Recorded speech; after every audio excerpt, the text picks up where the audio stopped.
back to the Neil Haley Show, and it's kind of funny. Really excited about two amazing guests today, Gordy Jones, and after that, we're going to talk resurrection. And I'll talk resurrection if somehow we don't get that celebrity on the line. So I never want to jinx things. But first, I want to welcome to the program author, and I always want to thank partnering with Triumph Books, author of 100 Things You Should Know and Do as a Sixers fan. Gordy Jones. Gordy, thanks for calling, and how are you?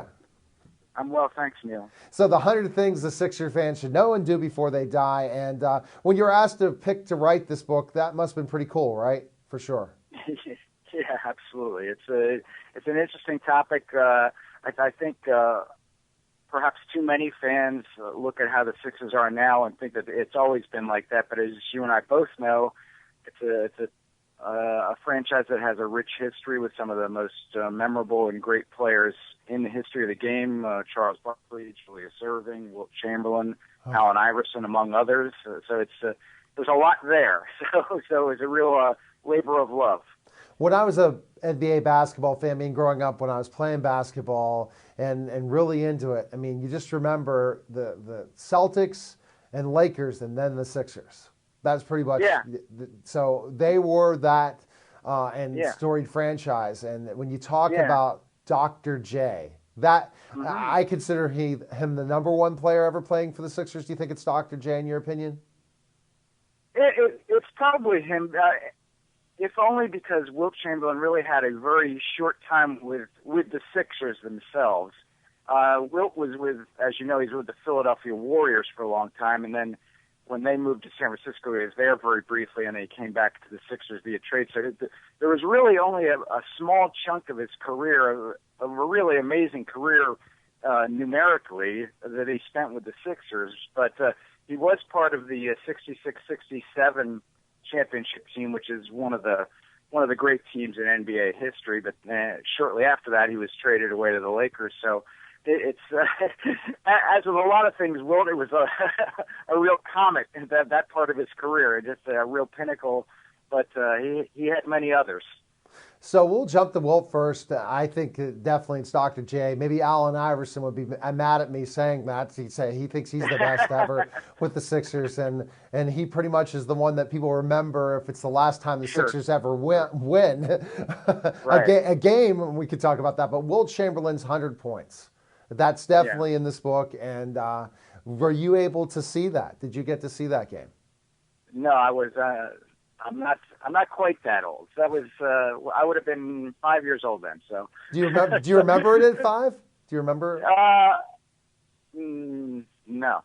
Okay. I remember the Steelers in the 70s when I was 5, so I just wanted to know that. Yeah, it's one of those things that has obviously lived on in a lot of ways. There's no video of the game, which is really kind of odd to say in this day and age when everything is on video. But there is a snippet of a radio call by the late great Bill Campbell of him scoring his 100th point. And there's a lot of myth and legend around that game, just about what happened to the ball that he actually scored his 100th point with. That's in the book, and just some other things.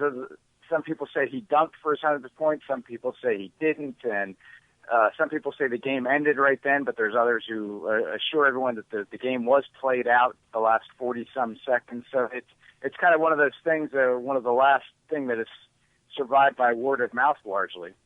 Why is that? Some people say he never did score 100 points. There are myths and legends about that too, right?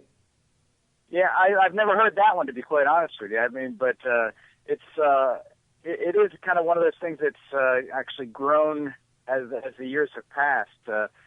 Harvey Pollack, who just had a very serious car accident, sadly. It was the guy who wrote, very few writers actually went to the game, so he actually wrote the dispatches for the AP, UPI, and the Inquirer, and folks like that. So he's sort of the source on this for a lot of the myth and legend around, or clearing up the myth and legend, I should say, around what happened that night in Hershey, Pennsylvania.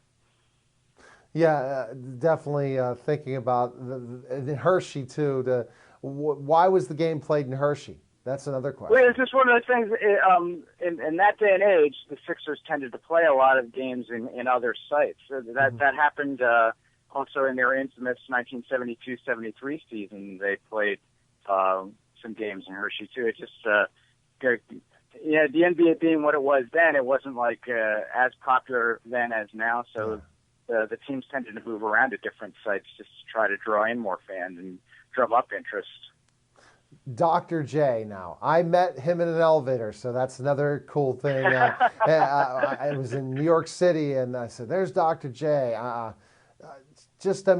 think that when you think of Bird, Magic, then you see it, Dr. J, meaning he really was an ambassador for the NBA in so many ways. Well, besides being a great player, he was a great ambassador, really understood just his obligations as a professional extended away from the court, that, you are supposed to engage reporters. You are supposed to, make yourself available and drum up interest in the game. And it's really a unique thing to think about, because now in this day and age of all pro sports, you have so many layers of publicists and agents and who knows what that kind of provide a buffer between yourself and the media, and as a result, yourself and the public. But Julius always considered himself. But I can still picture it in the locker room how it was. It would be basically 6 deep around his.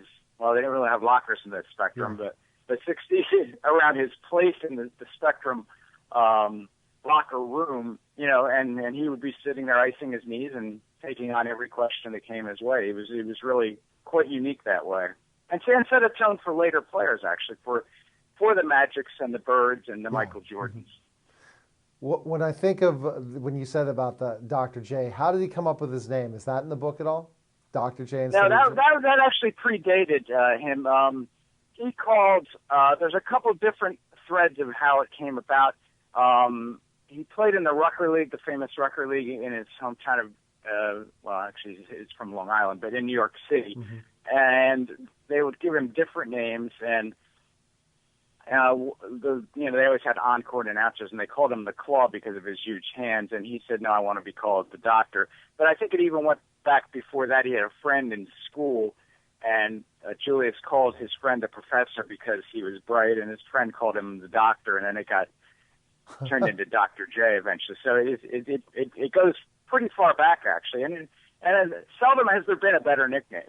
Definitely. So if I rank it, we'd go Dr. J number 1, Wilt Chamberlain number 2, a famous Sixers because you get 100 points. Then it's between Barkley and Iverson. Oh, Iverson's going to get mad at me, especially if I end up ever having him on my show, if he even does media appearances. Everyone at one point makes their rounds, or I end up running into them on my celebrity show. But Charles Barkley, I just tell you, a player that's just exciting. I mean, the size, his whole flair and character, and the ability. I know he played for a lot of teams, but with the Sixers, wow, for sure. Wouldn't you agree? Yeah, he played the bulk of his career for the Sixers. So it was. As with Iverson, he's definitely one of the more unique players to ever come along. Charles was a shade under 6'5", right? But very much a wide-bodied guy. I mean, when he came into the league, he was flat out fat. He eventually did get himself into really good shape, and he was just strong and explosive, and a very, very unique player in the way he was able to get up the floor and rebound and play inside with players 3-4 inches taller. So a very unique player. And a very unique personality, as we all know, as he still shows on television with TNT doing the NBA games. So that too, I mean, just very different in every way. Did you ever get a guy who has never been a prisoner to his fame? There are a lot of stories about how Michael Jordan would go on the road and he couldn't even leave his hotel room, whereas Charles always, he never minded getting out and mingling with the people, and sometimes that was to his detriment, as we all know, but in large part I think it was a good thing that he was able to do that and wanted to do that. Did you ever cover Charles and get to have a conversation with him before? Oh yeah. He was one of those guys. He was also very approachable when he played, and in doing this book he was very gracious with his time. Yeah, Charles is awesome. I mean, I'm a fan of his. And now, let's go before we go to Allen Iverson. Darryl Dawkins, Chocolate Thunder. Oh my, another character for sure, right? Yeah, another unique personality for sure. I mean, the guy who broke 2 backboards, and and the other story, one of the stories that's in the book is about how one time he wanted to end practice early, so he broke a backboard in practice also. As far as the ones he did during the games, I mean, the first one he said he did by accident. The second one he just wanted to see if he could do it, and he did. And that, as we know, has led years ago to changes to the collapsible rims in the NBA. So he's actually kind of a trailblazer that way. But in another sense, he was something of a disappointment because he had a lot of ability and he never, ever quite realized that. He was a good NBA player, but he was never the player that a lot of people thought he could have and should have been. So that there's some disappointment there that maybe he was a little bit too free-spirited to ever really knuckle down and become, a truly great player. Yeah, he was part of a lot of blooper films as well, for sure. Oh my gosh! And then I can't believe we're so close to running out of time. In 30 seconds, what would you say the character of Allen Iverson? See, look at this. This book is chock full of so many more things. We just mentioned 5 storied players, and our time's almost running out. But how about Allen Iverson in 30 seconds? What would you say? A very unique player, and hard to sum up in a short block of time, but just incredibly unique, probably the toughest little guy you'll ever see, and a guy who truly always did it his way, and actually kind of a cultural trailblazer, just the way he, his look and his way of going about things really kind of set the tone for a generation in a lot of ways. Definitely, and a small player, kind of like a Charles Barkley, but in a guard that really was the team. He made the Sixers, and probably Allen would say after I left, the Sixers are no more, in a way, with not winning and things like that and some losing times, but maybe we'll see the Sixers come back. The best place we can find information on Gordie Jones is to go to TriumphBooks.com. You can find the book at Barnes & Noble and all the different places, Amazon. Gordie, is there any place to find information on you for our listeners to check you out? You're putting me on the spot here, Neil. I have a Twitter page. It's at Gordon W. Jones, so you can check me out there. All right, well, Gordie, in 10 seconds, do you think that the Sixers will be back again? Do you see any good? Yeah, I actually do think that. I mean, I think it's cyclical, and I think the worst place to be in the NBA is in the middle where they were for so many years. They got to throw some money at some big player and see how quickly the Cavs turned around bringing back LeBron. So good talking to you, and best of luck, okay? All right, thanks very much. Appreciate it. All right, when we get back, we're going to have another amazing guest, or will I jinx everything? You're watching The Neil Haley Show, also simulcasted on the Total Education Network, and we'll be back in just a moment with some great talk.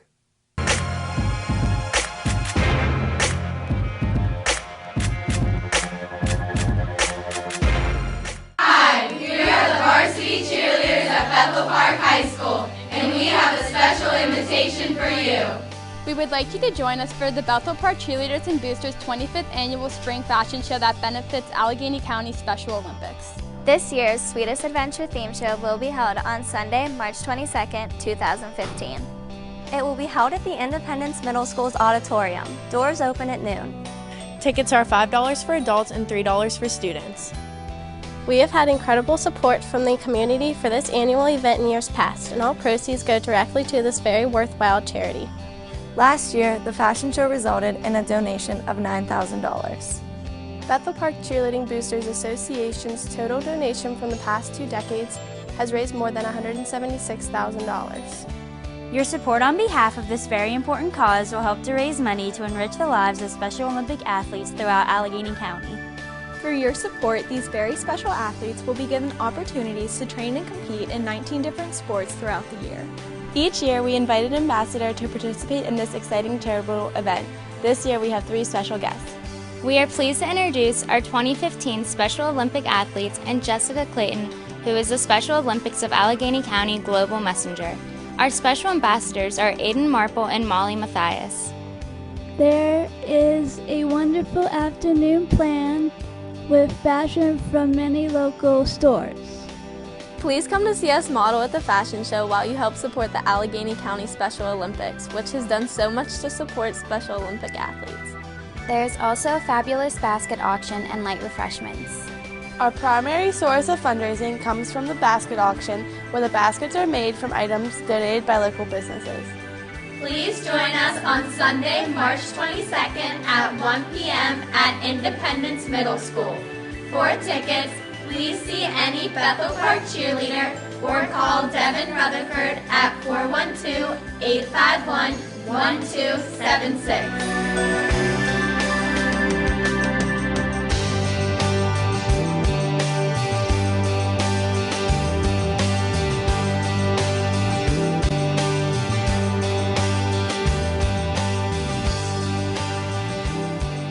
Please support Special Olympics. Go Hawks!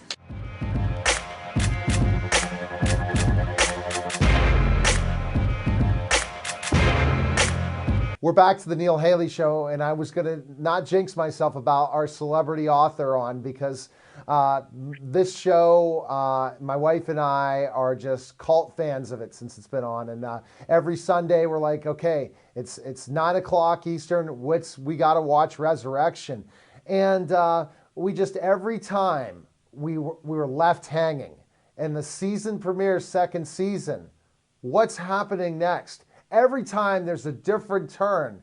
Well, maybe my guest right now might be able to give us a little secret. I doubt it, but again, we got to read his book. So I'm excited to welcome to the program New York Times best-selling author Jason Mott, author of the best-selling book The Returned, that's based on the TV show ABC's Resurrection. Jason, thanks for calling, and how are you? I'm doing very good. Thanks for having me. Absolutely. Now, Jason, did you ever think through The Return that this would be such a cult classic, The Resurrection, meaning of so many fans that are left hanging, and when it debuted, did you ever think that it would be turned into a TV show? No, I had no idea, no inkling at all. Just a project that I was working on. At the time, I was pretty much an unpublished author as far as fiction goes, so I didn't even think that it would get published, much less, have a television series spun off of it and things like that. So I was completely shocked, but definitely enjoyed the ride so far. Oh, I'm sure you are, and getting the celebrity status, a lot of authors don't get that, and to look at this the first time, the way they promoted this and left people hanging right at the beginning. I guess when you talk about a boy losing a loved one at an early age, every parent can think of that, and I think that's the beginning thing that really brought this show to the excitement, is to see specifically someone come back to life. Jacob losing his life and being brought back to the parents 20 years later. I mean, that really just begins this cliffhanger, doesn't it? In so many ways. Yeah, definitely. I think it's one of those things that we, loss in and of itself is something that we can all kind of relate to. And so the idea of Harold and this couple, who's, their son passed at this very young, pivotal point in their, not only in their son's life, but also in their marriage. They were very young when their son was lost, and to suddenly be back with him again after all these years, it's a very powerful moment, I think, for the characters, both in the novel and within the television series. And when we see specifically the loss, and then he comes back, and then other people come back, I'm sure that you were live tweeting and were really into this, especially when the first premiere came out, right? And people were like, holy cow, what's happening next? Come on, Jason, give us a hint, right? For sure. Yeah, very much. I definitely enjoyed, watching the reaction and watching everyone kind of, discover the characters and discover the show, the story itself. It was just a whole lot of fun. ABC and Plan B are doing a terrific job with the project, so it's cool to be a part of that and just kind of see people discover the characters. See people discover the characters and understand things and be left hanging and not know what's the next cliffhanger. And I think that's what television does the best of. But I'm sure, Jason, every time you're like, this episode ends, and you're probably your website is getting tons of hits, and people are tweeting you and seeing you on the street saying, what's going to happen next, Jason? Can you give us that thing? And that's probably the funniest part, right? Do you ever make that comment? Did you get a chance to read my book as well? Because it's a great way to get people interested in reading a book. They're television fans, right? Yeah, exactly. People will oftentimes ask me, what's going on with the show and what's going to happen next season and what about next episode and things like that. But it's a case where, luckily, Aaron Zellman, who's the showrunner, he's the one who's in charge of all those hard questions. So I get to kind of hang back and watch everyone's reaction and, see what he's doing with it, which is, I think he's doing a phenomenal job with it. So it's a lot of fun to kind of be a part of, but also to be able to sit back and just see people's reaction from the outside as well. It's just a lot of fun.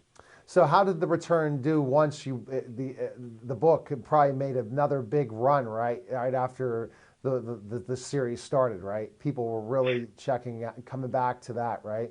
For sure. Yeah, definitely. Once people, when the novel came out, it was because it got really good reviews, so it was discovered by a lot of hardcore readers, and people enjoyed it that way.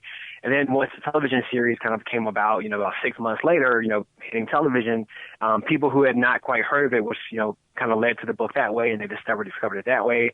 So it was really cool to kind of watch the two, feed off each other. People that had read the book early were excited to see what the television show did with the story, and then people who discovered the show first were excited to find out there was a novel about it where they could find out more about the characters and just see, where the story came from.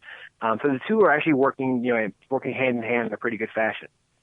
I agree. And are the characters in the book pretty much the same characters on the TV show, or there were different characters added to it? Well, the central characters are pretty much the same. The television series definitely has, the storylines are different. I would say the first season is maybe 70% kind of from the novel. And then second season, it kind of starts bringing in new characters and kind of expanding the world in and of itself, which I think is just absolutely terrific. So to a certain extent, the heart of it is the same, which to me was the most important part. I wrote this novel, and then so when the television people kind of came knocking and said they wanted to work with it, I don't mind them changing the characters or changing the story, but I wanted them to really stick to the heart of the project, which is what they did. So it's two different experiences, but also very similar experiences as well. So the storylines in season 2 are less about the book than in season 1, it sounds like, to you. Yes, I think that's definitely a fair assessment. They're still, when you look at the path that they're going, they're still kind of going the same path, but just taking a slightly different route. So I've actually had a lot of fun seeing that, because I'll see certain things where there'll be an episode or two where the storyline goes a different way, and it's like, oh, I didn't see that coming. And then when I look at it on a larger scale, it's like, oh, they're actually leading into this other part that's actually in the book as well. That's a pretty cool way to lead into that. So it's pretty interesting. So for Jason, for our listeners that have not watched Resurrection, and viewers, which you're crazy not to, and go to your DVR right now, or watch it on demand, watch the entire season, or wait till it comes on DVD, or go whatever places. Tell us the quick storyline to the premise of the story, for sure. Sure. The premise is basically centered around this global event in which loved ones who have passed away have suddenly begun returning, just as they were in life. It centers on this couple who are in their 70s, and their 8-year-old son, who drowned several years ago, comes back to them still exactly 8 years old, just as he was. And it's not just happening for this one couple, it's actually happening for people all across the globe. So the story just focuses on, how people react to these individuals who are returning, and they're not zombies that just want back into their lives. They're trying to kind of get these moments back into their life. But people's reactions are very polarized. Some people think that they're kind of abominations. My loved one passed away and people don't come back. And others view it as a second chance to kind of, share time with people that they've lost, and, a second chance to get things right. So the story follows that trajectory. It just kind of shows how people react to it and what it means in particular to this couple, Harold and Lucille, in the novel, who have their son back, and how they feel about it. I know, and taking us through. Now, if you read the entire book, is that going to spoil the TV at all, or no? Because they can continue to do spin-offs throughout, right? If you read, not at all, actually. The book. That's one thing I actually enjoy, the fact that the television show doesn't spoil the book, and the book doesn't spoil the television series. Okay. So you can kind of see both sides of it. You get different viewpoints from the characters in the novel than you get from the television series. But the flip side of that is you get different viewpoints, which is interesting because you get to see the characters develop in slightly different ways. So their conflicts are often similar, but with just enough difference to make it really intriguing and really new. So in the book, don't spoil anything because I want to read it. So did it end up leaving you hanging? Did that part leave us hanging just like the TV show once you finish the book? Well, I think there's not saying anything. Just say, yeah. There's definitely some resolution there. There's different degrees of resolution. I'll say that, but there's definitely resolution. Like you find out the story for the characters is resolved. I'll say that. Okay, and now, so basically, do you look like there's going to be a sequel for the book? Any chance of continuing the story? For the novel right now, at this point, it's not something I'm working on. I'm kind of working on some new projects right now for the novel. So as far as the novel goes, as of this moment, I don't have any plans to expand on it. That may change. You never know what the future holds. It just depends on what happens with TV, I'm sure. And if a publisher calls and says, we need to do a project, we'll go ahead and do that. And what would you say, like, the different storylines? I think what made the show, for my wife and I enjoying it so much, is that, again, bringing loved ones, if they really came back, and how would you react? And so that was pretty much why you came up with this, right? This whole story, right? You're looking at exactly. the loss of a loved one, for sure. Exactly. The story kind of came about, like, my parents both passed when I was in my early 20s. And, when I started this project, it kind of came about because I had this really vivid dream once about in 2010 that I come home from work and found my mother sitting at the kitchen table waiting for me. And I came in and sat with her, and her and I just talked about all the things that had happened in the years since she passed away. And so for weeks after that, I just couldn't get this dream out of my head, which is it was so vivid and it felt completely real. And I was talking to a friend about it. He said, wouldn't it be amazing if that actually happened? And what if it wasn't just your mother? What if other people were coming back too? And that's really where the story came from. And Jason, that's what speaks to it. And then also the cliffhangers, for sure. And starting with a little boy who, to imagine losing one of my kids and then to see them reappear. And then what's going to happen next? Starting with one town in Arcadia to the entire world, if people have watched it in the last episode of the season 2. And Jason, you have no news because we're going to go to your new book. You can tell us a little bit about your new book really quickly. Is there any news that you'll be able to report soon about the possibility of season 3? No news to report about season 3 yet. Right now, it's just we're all kind of waiting to see, but hopefully an announcement will be coming soon. As for the new novel, it's a novel called The Wonder of All Things. It centers around this young girl named Ava who it is discovered has the ability to actually heal people by touching them. Oh, wow. She's at an air show. Her friend is injured pretty badly. She tries to kind of stop the bleeding and somehow actually heals him. And the entire thing is caught on someone's cell phone. They're videotaping the entire thing, and it gets uploaded to YouTube. And before you know it, the entire world knows about this strange event, this young girl that's the center of it. And people want answers. It kind of begins tearing the family apart. So that's the basic premise of the new novel, The Wonder of All Things. And the cool thing about that novel is it was actually optioned by Lionsgate. So there's talk with them trying to produce it into a film. Fingers crossed. We'll see how that goes. But it's a very, very fun novel for me. I enjoyed it very much, and it's out now in bookstores. All right, so you could find information on you at your website, Jason. But guess what? Ava's one of my daughter's names, so I'm going to have to read that book as well. Oh, wonderful, definitely. Yeah. Where can you find information on you, Jason? And you can find your books at all bookstores, local and national, and Amazon.com. But where can we find info on you? Where can we go? Yes, information for me can be found at jasonmottauthor.com.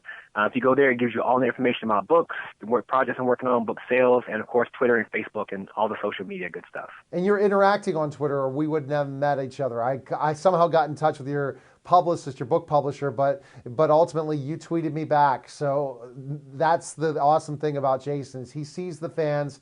He sees that he wants to continue. And I see your next book, guess what? It's speaking to that same dream of bringing people back to life, healing them. And I hope that becomes a movie, and I'll definitely have you back on again, Jason, so you keep in touch with me and let me know. So thanks again for calling, Jason. All right. Thank you very well. Thanks for having me. I enjoyed it, and thanks again. All right, that was the Neil Haley Show, and please, Resurrection Season 3. That's all I have to say. Have a great week. We'll talk next week on the Neil Haley Show. Good day.